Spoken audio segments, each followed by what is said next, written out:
a moment in everyone's life, whether it be a lifetime or just a few seconds, that they have parents. Whether they are close with them, on good terms with them or not, even if their parents have or have not passed away.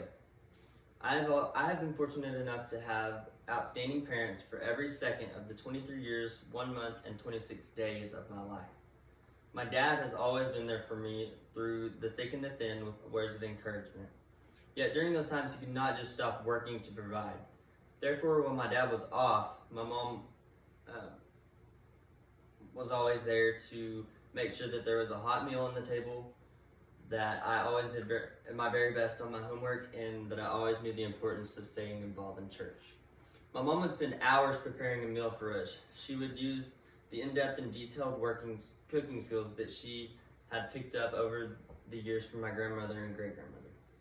She would then holler for us to come inside from the back porch to across the creek where my brothers, sister, and I would be building our mansion fort out of mud, clay, and sticks. One of my greatest childhood memories is sitting down to the fresh smell of fried okra, black-eyed peas, and potatoes, which had all been picked from the garden just hours before being prepared. I remember sitting there at the bar with my two brothers and my sister, thinking that there is no place that I would rather be. After supper always led to the time when I would be thinking that I would much rather be any place but here. Homework and I did not cope well. To be quite honest with you, school and I did not cope well. For this reason, let me just say that homework was a nightmare for both me and my mom. Like any mom who cares about their son's future would do, she stayed up with me and made me do as much homework as I possibly could until I was literally falling asleep in my chair. All too often, we would be up past 2 o'clock in the morning working on lessons. My attention span could be compared to the size of a gnat.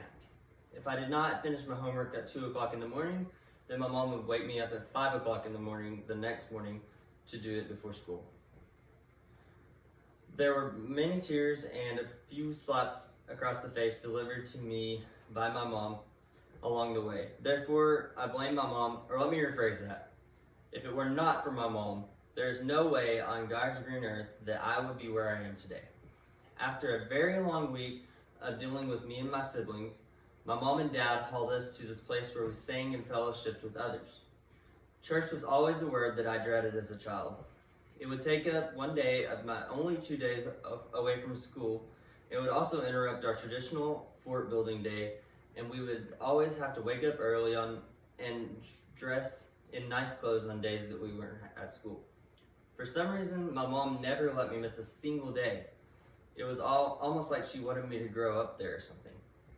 Well, it turns out that's exactly what she wanted. As I grew older, I began to realize the importance that my mom saw in keeping us in church.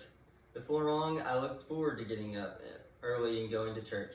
In my teenage years, I even based the way I looked for a spouse upon what I had learned in church. I know this is hard to believe, but it actually turned out to lead me to the woman I call my wife. It also turns out that she has very much in common with the woman that I call my mom. To sum it up, I was incredibly lucky to have my mother by my side every second of the 23 years, 1 month, and 26 days of my life.